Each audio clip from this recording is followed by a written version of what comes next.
Hello, and welcome back for another Toasted Tale with me, Jim. I'm really happy you decided to join me today around the fireside. If, like me, you enjoy hearing stories, then you've come to the right place. I think there are interesting tales in every subject, just waiting to be found and shared. In this podcast, we're going to take a random subject and use it as a seed to do some research for one short hour. And in that time, I'll do my best to find a story that both you and I can find enjoyable. So let's bring in the Wheel of Fortune style spinner and find out what today's subject will be. Alrighty, so today it's landed on Shafran. Now just for clarity, I'm no expert on Shafran, and before today I've never had to research Shafran. I'm just a guy who likes finding interesting stories and learning a thing or two along the way. So, without any further ado, I've completed the 1 hour's research, so as not to keep you guys waiting around, and I'm really excited to share with you today what I found. So, let's begin by looking at the word. Shafran is a surname, which is derived from the Eastern Yiddish peoples. And the name can be found in Jewish and Russian families, but has also existed in various forms in Hebrew, Old French, Hungarian, Polish, and Middle High German. The root of the surname lies in the spice saffron. The name can be ornamental, used to describe someone with saffron-coloured, which is kind of a yellowy red, hair. It can be used to describe a job. So a merchant or grower of the spice, or it can also be geographical, so someone who lives near where saffron, the spice, is grown. People with this name can be found all over the world, and even though originally it may have been primarily in Jewish or Russian families in Eastern Europe or Russia, over time, people with this name have spread throughout the globe.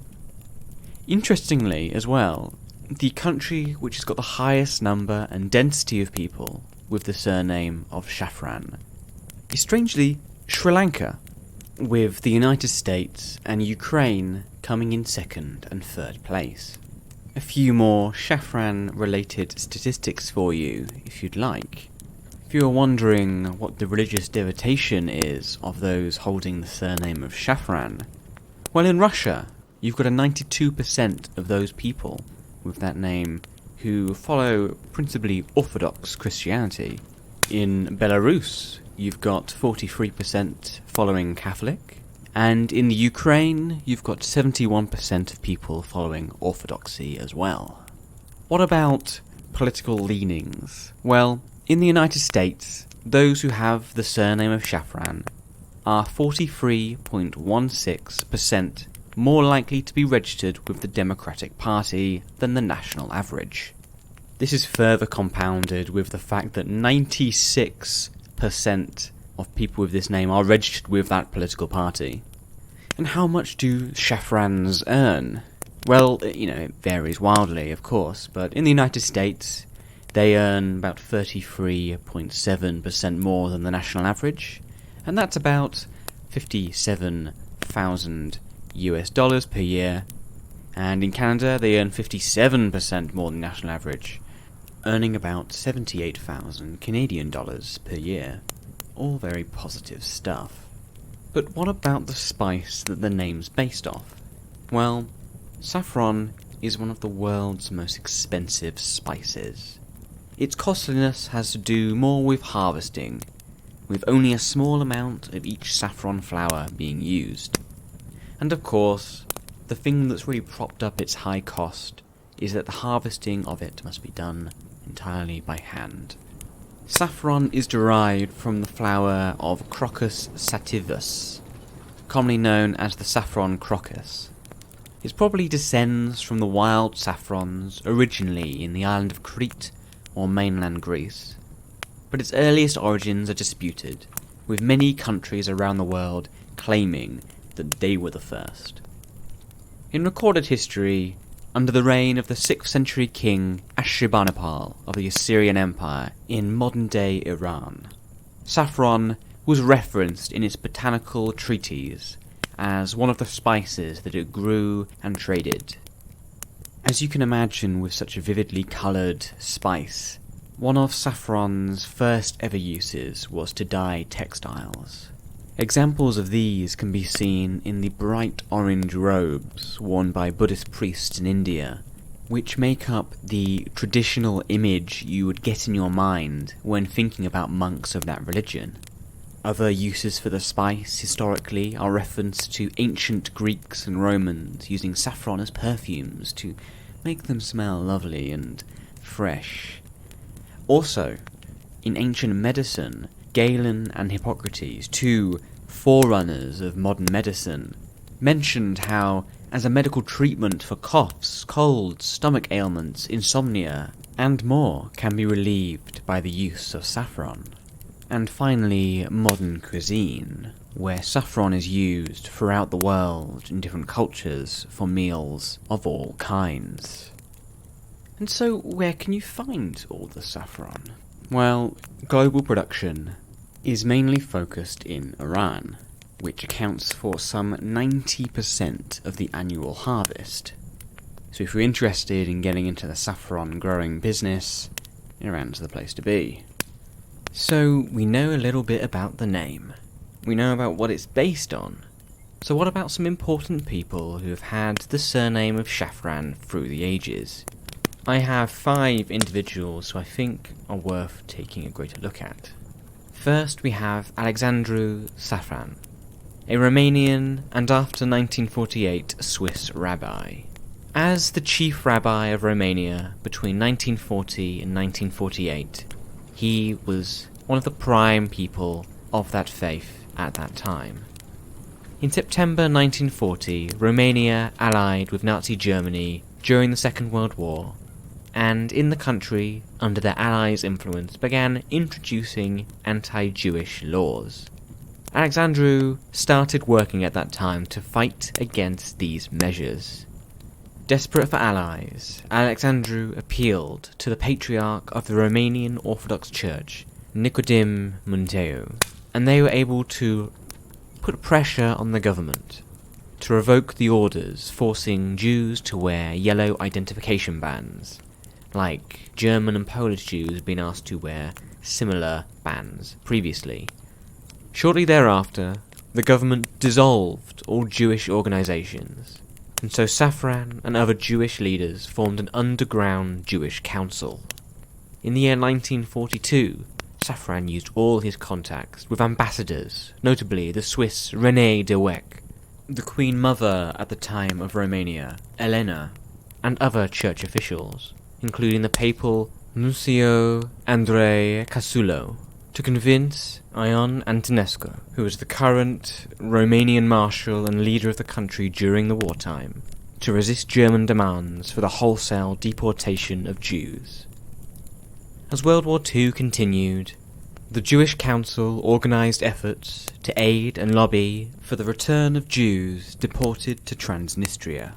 Due to the efforts of Alexandru Shafran, around 57% of Greater Romania's pre-war Jewish population of about 800,000 survived the war. That's a lot of lives, a lot of families that may not have been around today if it hadn't been for Alexandru Shafran's work. The next person with the surname Shafran that I'd love to speak about is Daniil Shafran. Born in Petrograd in 1923, even before birth he was surrounded by music, with both parents being musical students when he was born. His father, Boris, went on to become the principal cellist of the Leningrad Philharmonic Orchestra, and his mother, Frida, was a talented pianist. Initially taught by his father in the cello, after begging for lessons, he was taught for a year and a half by his father, absorbing his father's key principles of how to play the cello and really embedding his philosophy on music. He said about himself after this that he became, quote, mercilessly strict with myself when practicing, end quote. After taking tutelage by Alexander Strimpner, the then professor at the Leningrad Conservatory, Daniil had his first public performance at the tender age of 10, where he played two technically demanding works by David Popper, Spinning Song and Elfentanz. At the age of 14, Shafran entered the 1937 USSR All-Union Competition for violinists and cellists. This was a competition for young musicians from all Soviet states. Although strictly he was below the qualifying age limit, he was allowed to enter as an unofficial contestant. But of course, he carried off the first prize. It was said of him that his, quote, filigree virtuosity and poetic appearance had caused something of a sensation, end quote, and Shafran achieved national prominence. Daniil was also awarded a magnificent Antonio Amati cello as part of the prize. And unusually for a major cellist, Shafran played the same instrument throughout his entire life. He formed an unbreakable bond with the Antonio Amati cello, and always played it. Shafran, at 27, graduated from the conservatory and pursued a career as a soloist, and was recorded very widely. Throughout his career, he performed in Russia, Romania, the United States, UK, Japan, and Australia. To get some insight of what his compatriots thought of him at the time, the cellist Stephen Israelis summed up that, quote, as a cellist and musician, Shafran was unlike anyone else. At a time in which, thanks to various media, musical styles are converging, Shafran's voice remains apart. His vibrato, his phrasing, his rhythm, all belonged to a unique whole. His astounding virtuosity conveyed a musical personality that retained the passion, the simplicity, and the poetry of a great Russian folk singer. He was incapable of playing one note insincerely. His music spoke from the soul, end quote. And a slightly different opinion from the pianist Svatoslav Reicha stated, quote, a brief association with the cellist Daniil Shafran gave me little pleasure.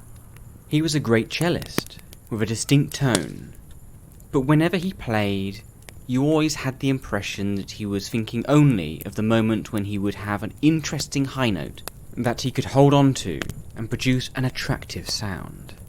He also suffered from nerves. I stopped performing with him in 1951 when he joined up with Gregory Ginsberg, another pianist.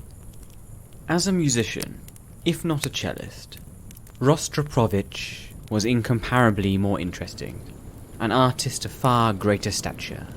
He dwarfed him completely, end quote.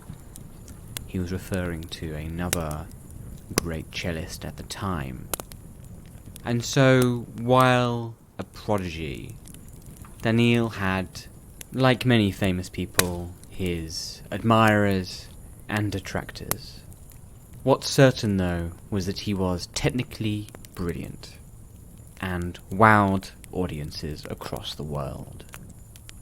On to the third of our 5 Shafrans, this time Isaac Gregorevich Shafran. But first, have you ever played the game chess? You probably have, it's quite a popular game. Did you know there are other ways of playing it? Well, this is where Isaac comes in. He invented a new hexagonal game of chess, with its own quirks, rules, and changes based off the original. As the name probably suggests, it's got 6 sides, and even though it still has only 2 players playing at once, it has them at either end of the 2 points furthest apart, and challenges each player to overcome their opponent. This was demonstrated by Isaac at the Worldwide Chess Exhibition in Leipzig in 1960. And if you're a fan of chess, and maybe wanted to shake up your skill set, maybe have a look into these alternative chessboards, learn the new rule sets, and give them a go, and see how you find them. Next up, Nigel Shafran, British-born photographer and artist. His work has been exhibited at the Tate and the Victoria and Albert Museum. In the 1980s, Shafran worked as a fashion photographer before turning to fine art photography. Talking to The Guardian journalist Sarah Phillips, Shafran described his work as, quote, a build-up of images, often in sequences. There is a connection between them all. Basically, I'm a one-trick pony. It's all life and death, and that's it, end quote. Looking through Nigel's pieces on his website, they are often of quite random scenes. Each gallery has a theme. For example, one is called The People on the Street, another is called Mobility Shops. And each photo in that gallery is connected to each other. And like with a lot of great photography, it allows you a window into the time and place of where the photographer was. It allows you to focus on the prominent bits and also take note of everything else that kind of blurs into the background, making the whole, but not shouting too loud. I would recommend you check out his photography for sure. And so, the final Shafran this time, Robert, starred in the 2018 Sundance Film Festival winning documentary, Three Identical Strangers. This film was about the lives of Edward Garland, David Kellman, and Robert Shafran, a set of identical triplets adopted as infants by separate families. In this documentary, it recounts how the brothers discovered one another by chance at the age of 19, their public and private lives in the years to follow, and their eventual discovery that their adoption had been part of an undisclosed, scientific, nature versus nurture study of the development of genetically identical siblings raised in differing social-economic circumstances. Now, I've read a little bit about what goes on in this film, and it has definitely been put straight on my to-watch list, and I think deals with some really interesting ideas. Definitely check it out, and if you do, leave me a comment and let me know what you think. Also, I want to thank you for spending your time with me today around the fireside. I've really enjoyed learning about the surname Shafran, and its origins, what it's based on, and also some famous Shafrans from the past. If you enjoyed listening to this podcast, then there's a way that you can find out when new episodes come out. Following me on Twitter, at podcasttale, will let you know when a new episode has been released, and also any other interesting news I want to share on there. So follow me on Twitter at podcasttale to ensure you never miss out on another toasted tale around the fireside. If you would like to join me again for another story around the fireside, then I will be back here every Tuesday and Thursday. Your company would of course be greatly welcomed. And I hope that you all have a lovely rest of day, and I'll speak to you again all soon again for another toasted tale around the fireside.